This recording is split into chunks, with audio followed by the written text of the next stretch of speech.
แม่มันนี่โอ้ยมันโคตรแสบเลยอันนี้มันแม่นอีสักนี่อันนั้นเขาเอิญว่าไอศครีมเอิญว่ากระแดมก็ได้โอ้เอิญว่าแฮมก็ได้กระแลมยังว่าขอโทษกระแลมก็บ่เคยกินอีหยังที่มันแสบขนาดนี้มาก่อนก็รู้สึกมันแบบเดินลมก้าวตะขาป้านเลยผมสวรรค์สวรรค์สวรรค์นี่ไอพี่น้องก็ได้กินน้ำดีตอนนี้กูรู้สึกผิดกูกินคนเดียวนี่กระสือมือมันเป็นเหี้ยใช่ไหมกูเลยชาติหน้าถ้าเป็นอะไรกูจะเกิดเป็นพวกกันแล้วยี่ห้อยังวะนี่แม็กทำผมขอโทษอ่านผิดแม็กนัมก่อนอื่นวัดก็อยากจะขอบใจพ่อแม่เจี๊ยได้คนเกิดมาดีแล้วแต่ตอนนี้มันตัวเจอกับกระแดบคอนี้ประทามเลยแสบไอ้ฟิตยังมันจะแสบวันนี้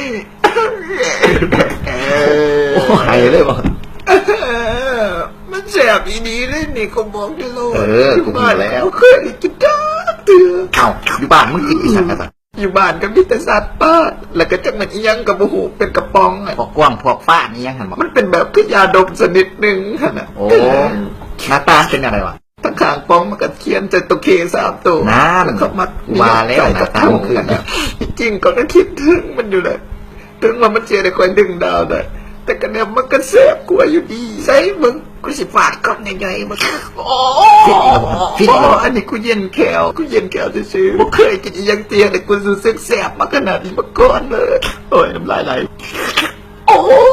มันแสบเฮ้ยหมาสีแมงเฮ้ยจะมาแสบขนาด